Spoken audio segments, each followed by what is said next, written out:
또 아쉬운 점도 있잖아요. 모험을 못했다. 거의 돈 버는 일 이런데 무관심했다. 한 번 하고 싶은 일을 도전해보는. 젊어서는 고칠 수 있으니까. 넘어져도 회복 탄력성을 가지고 있으니까. 네, 안녕하세요. 박하연입니다. 오늘은 이보규 교수님 모시고 이야기 나눠보도록 할게요. 안녕하십니까? 안녕하세요. 살짝 소개 부탁드릴까요? 공무원 36년 이제 전문 강사를 활동하면서 네. 또 나름대로 저도 개인 유튜브도 하면서 네. 오늘 이렇게 만나게 돼서 반갑습니다. 네, 반갑습니다. 교수님께서 인생은 선택할 수 있는 것과 없는 것이다. 이렇게 나뉜다라고 하셨어요. 그 사람이 어떤 걸 뭐 선택하느냐 이게 중요하거든요. 인생은 일회용이잖아요. 일회용. 딱 한 번밖에 없으니까. 그런데 이제 살다 보면 중요한 선택이 있는데 그 중에 교환이 가능한 선택이 있고 교환이 불가능한 선택이 있거든요. 어떤 게 있을까요? 교환이 가능한 게? 가능한 게 첫째는 직업이죠.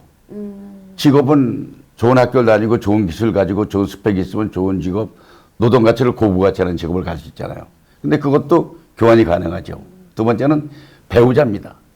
가정이죠. 자기 좋아서 결혼하지만은 결국 배우자도 마음에 안 들거나 아니면 바꿀 수 있잖아요. 그지? 이제 세 번째 가장 중요하면서도 바꿀 수 있는 것이 이 가치관이죠. 뭐 종교, 뭐 사상, 그 다음에 어떤 신념, 뭐 예를 들면 뭐 기독교를 생활을 하느냐, 불교 생활을 하느냐. 그런 게 다 이제 그 교환이 가는 선택인데 그 사람들은 선택할 수 없는 것이 그 신경을 쓰거든요. 선택할 수 없는 건 다 교환이 불가능합니다. 반납도 안 돼요. 그게 뭐냐면 출생연도, 그 다음에 부모, 그 다음에 출생지, 자기 피부색. 왜 나는 가난한 집에 태어났느냐? 나는 왜 여자로 태어났느냐? 왜 남자로 태어났느냐? 왜 이렇게 볼품없느냐? 이것은 본인의 선택이 아니거든요. 근데 이걸 가지고 이제 쩔쩔매는데 사람들은 저는 이제 선택할 수 없는 것에 대한 걸 신경 너무 쓰지 말고 선택할 수 있는 걸 가능한 좋은 선택을 해달라 이렇게 부탁드리는 것입니다. 선택할 수 없는 것은 이미 선택할 수 없으니까 예. 그냥 받아들이고 예. 우리가 선택 가능한 뭐 직업이나 이런 것들을 그렇지. 바꿔서 좋은 인생을 살자라는 말씀이신 것 같은데 그렇게 명품 인생 80세, 80대를 사시고 계시잖아요. 지난 인생을 돌아보시면서 이 점은 정말 내가 잘했다. 그리고 이 점은 정말 후회가 된다라고 하시는 거 있을까요? 내가 잘한 점은 뭐 별로 없는데 내가 자랑스러운 것은 공무원 생활 외길을 30년간 걸어왔다는 건 크게 성공은 아니지만 실패는 아니다. 그래서 살다 보면 또 아쉬운 점도 있잖아요. 이 공무원이라는 게 어떤 틀 속에 살기 때문에 창의적이고 테두리를 벗어나지 못하니까 모험을 못했다. 여행도 많이 못하고 친구들과 더불어 소위 돈 버는 일 이런데 무관심했다 하는 것이 이제 아쉬운 여부로 남아 있습니다. 그렇다면은 만약에 20대로 돌아가신다면 만약에 그럴 수는 없겠지만은 있다면 도전과 모험을 좀 해보고 싶어요. 이왕이면 공부도 더 열심히 많이 해서 사회 발전에 좀 이바지하는 선한 영향력을 크게 키울 수 있는 그런 일도 더 했을 수 있는데 너무 그런데 소홀히 했고 그런데 치중하지 못한 것이 돌아보면 이 또래 간다면 내가 더 공부를 열심히 하겠다. 그리고 더 한번 도전도 해보겠다. 그럼 모험도 해보겠다. 저도 10대로 돌아간다면 더 열심히 공부해요. 그래야죠. 더 좋은 대학 가가지고 막 세상을 바꿔보고 싶다 이런 생각이 있거든요. 다들 비슷하네요. 근데 요즘 저를 비롯해서 젊은 세대들은 열심히 일을 해도 월급은 적고 근데 물가는 너무 높고 또 옆을 보면은 너무 잘 사는 친구들이 많아요. 그럼 상대적 박탈감 같은 게 막 느껴지거든요. 이런 사회적 분위기 그리고 이거 진짜 현실인데 여기에 대해서는 어떻게 보시나요? 근데 그것은 젊은이들 또 시청자분들 다 같이 느끼겠지만은 언제나 요즘은 어렵다랍니다. 그 당시에도 그 당시에도 언제나 그랬습니다. 그런데 돌아가 보면 태평성대는 없습니다. 그냥 지금 가는 것은 추억의 장으로 넘어가면 이게 아름다워 나왔습니다. 예를 들면 남자들이요. 논산훈련소 가거든요. 훈련소 가면 훈련이 심합니다. 그러면 나오면서 뭐라고 나오느냐. 그쪽을 향해서는 소변도 안 보겠다. 이러고 나오거든요. 그런데 지금은 가장 그리워하는 시절이 논산훈련소. 일이 어려운 일이 닥칩니다. 진짜 피하고 싶고 하기 싫어. 근데 지금 돌아보면 그 시간이 가장 보람된 시간이었고 구상씨가 그러잖아요. 지금 내가 앉아있는 그 자리가 꽃자리다. 지금의 이 어려움을 받아들이고 오히려 즐겨라 라고 말씀해 주셨는데 저희가 해보려고 해도 사실 좀 잘 안 되거든요. 그렇구나. 후회하지 않는 삶을 살기 위한 방법은 또 어떤 것들이 있을까요? 한번 하고 싶은 일을 도전해보는 것입니다. 젊어서는 고칠 수 있으니까 넘어져도 회복 탄력성을 가지고 있으니까. 그러나 한 가지 명심해야 될 것은 절대 하고 있는 일이 위법하거나 이런 것 같으면 해서는 안 돼야 됩니다. 그게 도시되고 그게 올무가 되기 때문에 자기 인생을 잘못된 일을 계속 반복하면 네. 그건 그 인생을 망치게 된다. 법에 어긋나지 않는다면은 일단 무엇이든 도전해라 이런 말씀이죠. 그렇지. 마약이라든가 도박이라든가 학창시절에 폭행 뭐 학폭 이래가지고 하잖아요. 네. 그게 한순간의 그 착각이거든요. 그래서 하고 싶은 일은 하고 싶어도 해서는 안 되면 하지 말고 해서는 안 될 일은 유혹받고 하고 싶어도 하지 말고 이러면 그 사람의 인생은 틀림없이 보장될 수 있다. 근데 사람들이 이제 우리가 다 그래 잘 살아보자 그러잖아요. 그게 잘 산다는 의미가 뭘까요? 근데 그게 나라마다 달라요. 영국은 예를 들면 정원일로 보면 잘 산다는 거예요. 케냐라는 나라는 친구가 많으면 잘 산다 그래요. 프랑스는 사회봉사를 많이 하면 잘 산다 그런단 말이에요.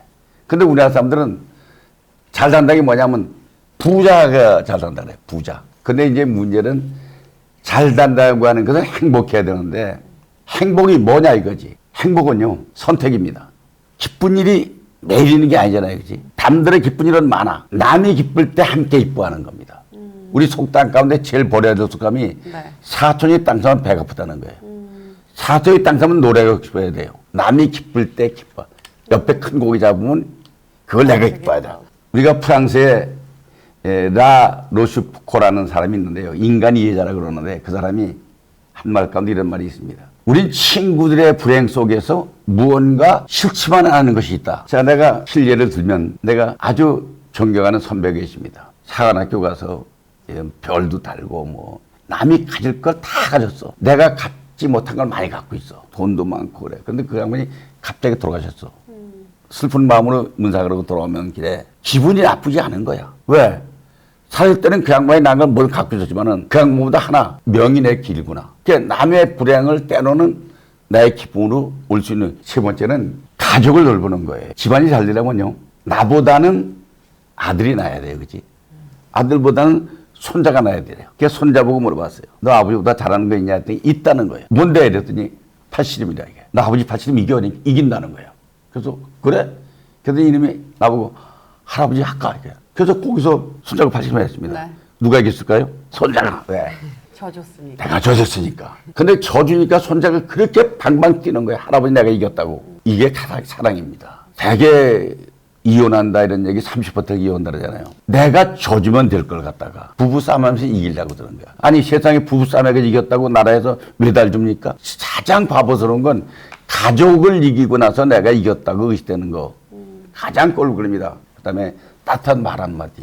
네. 옆에 지금도 말하면 참 오늘 옷이 너무 예쁘세요. 그리고 오늘 아주 메이크업이 진짜 매력 있습니다. 언제 봐도 미소가 나왔습니다. 이 따뜻한 말 한마디. 내가 듣고 싶은 말이잖아요. 그지? 네, 네. 그 말을 늘 따뜻하게 말해주는 것. 이것이 행복의 길로 가는 길은 한 가지 뭐 돈이 많다, 출세했다 이런 게 아니라 이것이 바로 행복의 길이기 때문에 이걸 저는 적극적으로 권하고 있습니다. 오늘 옷이 멋있으시네요. 그래, 아유, 맞습니다. 바로 네.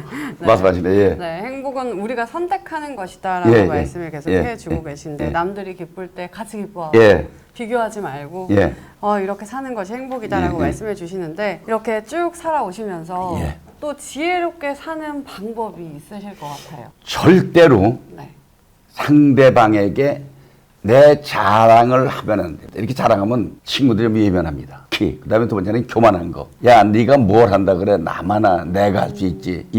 이건 이제 지혜로운 게 아니고 두 번째는 양보하고 배려한다고 하는 것. 자, 우리 아나운서님, 예를 들어서 친구랑 오늘 영등포 여의도에서 6시에 저녁을 먹기로 했습니다. 10분 전에 갔습니다. 갔더니 안 왔어. 10분 기다렸어. 20분 지나갔잖아요. 네.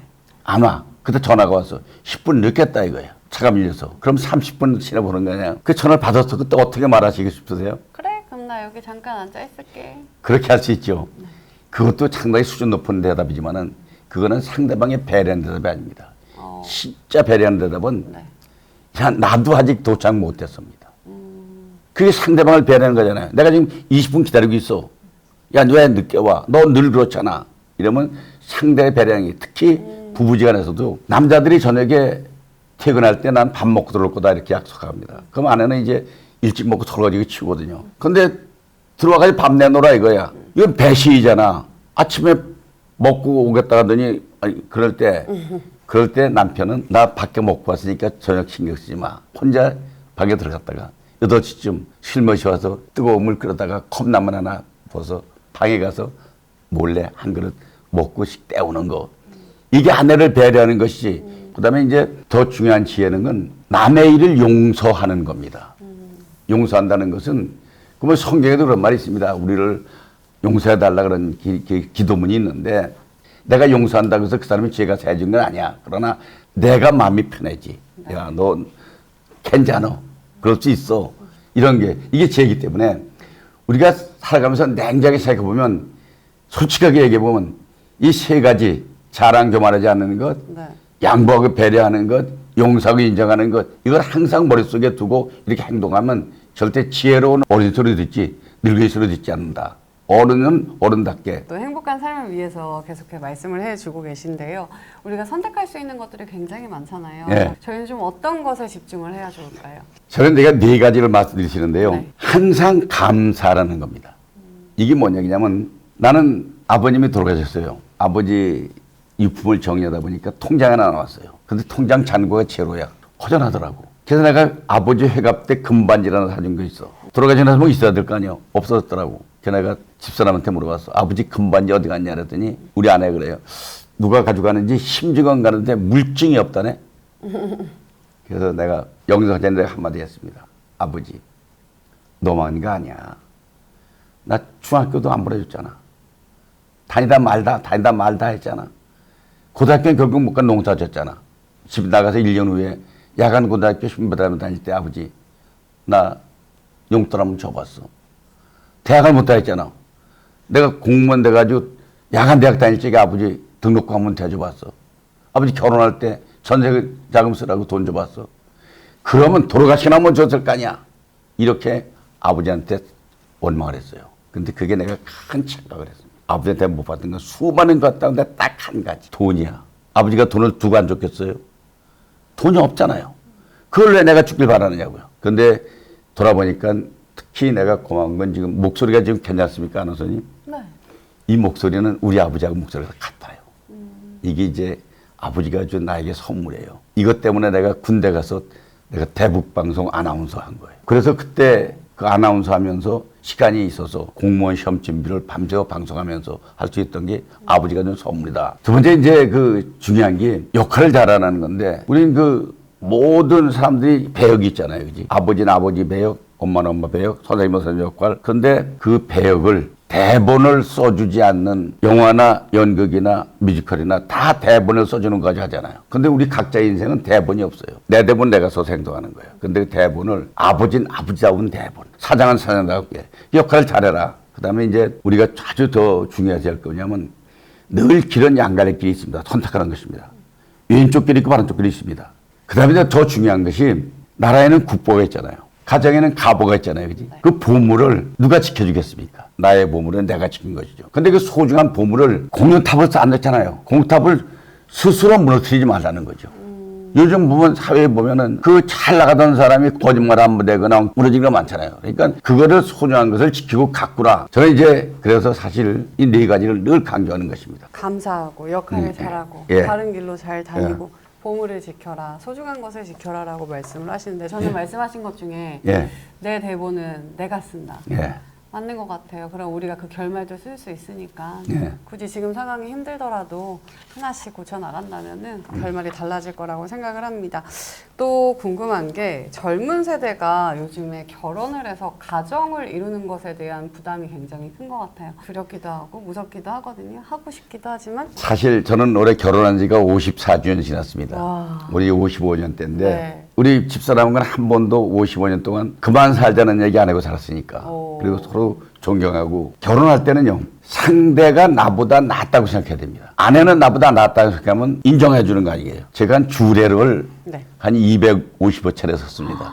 와. 부부관계에서 가장 중요한 것은 네. 믿음과 신뢰가 무너지면 그 가정은 무너집니다. 제가 그 결혼할 사람이나 한 사람이나 조리할 때 빼뜨려진 말 몇 가지를 말씀드릴게요. 네, 첫째가 뭐냐면 상대방에게 프로포즈 하려면 남과 다른 매력 포인트가 있을 거 아니겠어요. 예를 들면 너그러운 마음씨라든가 또는 뭐 예쁘다든가 뭐 그 포인트거든요 그게. 네. 근데 본인들은 그걸 말해주지 않아요. 그래 상대가 나를 왜 선택했을까를 알아가지고 그거를 일생 동안 지켜가야 돼. 너그러운 마음씨인 줄 알았더니 결혼해 가보니까 뱅뱅이 뭐다든가 또 아주 예쁜 줄 알았더니 알고 보니까 완전히 그건 아니더라 이러면 안 되잖아요. 두 번째는 우리 사랑을 하잖아요. 그지? 예쁜 사람 사랑하는 건 누구나 하죠. 근데 부부는 난 그렇게 생각해요. 상대가 잘할 때 잘하는 건 동물도 해요. 친구도 마찬가지야. 근데 진짜 신뢰하는 부부는 상대가 잘못해도 잘하는 거예요. 이게 관건이야. 그러니까 남편이 돈 못 벌라고 실직하고 어려울 때 잘해주는 아내. 또 아내가 힘들고 몸 아파서 어려울 때 그때 진짜 도움이 되는 남편. 이게 중요하기 때문에 사랑은 상대가 잘못할 때도 잘해주는 것이다. 그것이 세 번째 중요한 건 뭐냐면 믿으라잖아요. 그지? 뭘 믿어야 되나? 크게 두 가지입니다. 하나는 첫째는 애정관계를 믿어야 됩니다. 아니 상대방이 옛날에 혹시 나 말고 다른 남자 사귀었나? 저 남자가 혹시 다른 여자랑 또 사귀지 않나? 이렇게 애정관계를 의심하기 시작하면 이건 꼬리를 물어가지고 가정이 파괴되는 제일 첫째입니다. 이 세상에 자기 아내는 나밖에 모른다. 아내는 저 남편은 여자는 나밖에 모른다. 믿음이 중요하고 두 번째는 금전관계입니다. 가정은 경제가 있어야 될 거 아니에요. 내가 벌어다 준 돈 누가 관리하든 간에 믿고 맡겨야지. 이 돈 뺏쓰는 거 아니냐. 또 이 돈 어디서 흘러간 거 아니냐. 이렇게 금전관계 의심을 하면 가정이 무너집니다. 네 번째 중요한 거는 네. 대학을 나오셨잖아요. 그지? 그럼 학점 다 받았어. 부부 생활에 학점이 없어요. 결혼할 때 그걸 배워야 돼요. 어떻게 해야 좋은 아내가 되나 좋은 남편 이 학점을 따야 돼요. 자녀를 나 키우잖아요. 아버지가 나를 가르칠 때 싫어했던 건 나는 자식이 하지 말라 이거예요. 어떻게 하면 좋은 아버지가 되냐 그걸 공부를 하라. 그 다음에 이제 가정에 제일 중요한 건 우선 내 집을 가져야 되고 돈을 벌어야 되고 이런 거잖아요. 공통 목표를 동시에 똑같이 세워야 돼. 만약에 전세로 시작했다 하면 5년 후에는 우리 집을 갖기로 했다 그러면 같은 목표를 똑같이 세워가지고 우리 5년 후에 집을 사기 위해서는 외식도 줄이자. 또 옷을 사는 것도 좀 줄이자. 같이 가야 된다. 그 다음에 이제 가장 중요한 것은 부부지간에는요. 화를 내면 안 됩니다. 어떻게 안 낼 수가 있어요? 그러니까 그걸 인격이죠. 이제. 나는 화내는 걸 갖지 않았다. 화날 때 화내는 건 동물이 하는 거예요. 근데 인격자는요. 화가 날 때 이성은 감성이 솟아오를 때 이성으로 억누르는 힘. 음식을 시키는 늦게 왔어. 중심에 시켰는데 떠났는데 도착하지 않네요. 이러면 보통 사람이 같으면 그거 어디다 시켰습니까? 다시는 그거 시키지 마세요. 뭐 이럴 거 아니야. 인격자는 시켰으면 오겠죠. 아침을 늦게 먹었더니 괜찮습니다. 그 다음에 이제 이혼하자는 말을 입버릇처럼 하는 사람이 있어요. 농담이라도 결혼하는 사람은 이혼하자는 말을 하면 안 됩니다. 이혼하면 안 됩니다. 두 번째는 자녀를 낳아야 돼요. 가정에서 자식을 포기한다는데 자식을 낳아야 자식을 중심으로 해서 가정이 형성되기 때문에 같이 남자들도요. 집에 일찍 오는 원인이 자식이 나면 왜 일찍 가느냐. 애기 보러 간다는 거예요. 결혼하는 게 부담될 거 없습니다. 서로 재밌게 살면 되니까. 세상 살아가는데 가장 중요한 가정이기 때문에. 그럼에도 불구하고 많은 젊은이들이 결혼을 해야 하는 이유를 잘 찾지 못하고 있는 것 같아요. 사실 살아가는데요. 남녀 간의 사랑보다 더 따뜻한 거 뭔지는 건 없습니다. 인간의 본능이기도 하지만은 그게 즐거움이거든요. 만약에 가정이 없다면 그 많은 사람이 가정에서 느끼는 그런 행복을 그 남은 세상을 어디서 찾느냐. 가정에서 느끼는 행복은 그 어떤 것과 비교할 수 없다 이런 그렇죠. 말씀이신 예, 것 예, 같은데 예. 해봐야 알 것 같아요. 해봐야죠. 그렇다면 지금 54년째 결혼 생활을 하고 계시잖아요. 예, 예. 많이 싸우셨죠? 뭐 물론 싸우죠. 그 이거를 잘 지혜롭게 풀어 나가셨기 때문에 이렇게 54년 동안 결혼 생활 유지하고 계시는 것 같은데 지금 시청을 하시는 분들도 결혼하신 분들도 많거든요. 근데 이제 그만 살고 싶다라고 생각하시는 분들 많아요. 부부관계라는 건 처음부터 출발할 때부터 내가 필요해서 당신을 얻는다고 생각하면 실패입니다. 아내가 필요해서 내가 결혼한 게 아니고 여인은 내가 도와줘야 하면 안 된다는 생각을 갖는 거예요. 아내도 시집 오는 것, 결혼하는 것을 내가 이제 남자 혼자 살 수 없기 때문에 내 빨래도 해주고 밥도 해주고 도와줘서 남자 행복하게 해주기 위해서는 도와주려는 보완책으로 가서 만나야지 내가 너를 이용해서 하겠다고 하면 출발 잘못된 거다. 그 다음에 이제 아내가 원하는 말을 해줘야 됩니다. 아내가 원하는 일을 해줘야 됩니다. 아내가 몸이 피곤하고 설거지가 쌓여 있습니다. 그러면 아내가 뭐를 지금 필요할까요? 설거지지요. 그렇죠. 그거 남편이 도와주는 겁니다. 그리고 아내가 미장원에 갔다 왔습니다. 근데 머리를 너무 자른 것 같아. 염색을 하는데 염색도 마음에 안 들어. 할 때 그걸 누가 위로해 주겠습니까? 그래서 딱 볼 때 여보 나 오늘 머리 어때? 이러면 원하는 대답은 어서 했는지 참 잘했다. 그리고 당신은 늘 예뻐. 당신은 머리를 짧든 길든 언제나 예뻐. 그리고 어제보다 오늘이 더 예쁜 것 같아. 내가 내일이 기대야 돼. 네. 이렇게 상대방이 원하는 말을 해주면 싸워가지고 이겼다고 윽박질 내가지고 힘 좋다고 폭력 세가지고 이기면 국가에서 메달 줍니까? 시상식 갑니까? 아니에요. 근데 만약 부인 남편을 이혼한다면 나보고 누가 그래요? 만약에 갑자기 부인께서 이혼하자고 하면 어떻게 될 거냐? 남편이 이혼하자면 어떻게 될 거냐? 난 다 놓고 얘기합니다. 그럼 바로 무릎 꿇고 두 손 모아서 빌어라. 우리 이혼하지 말자. 내가 잘해갈게. 나는 주례할 때 그렇게 해요. 이혼이라는 말은 농담도 하지 말아라.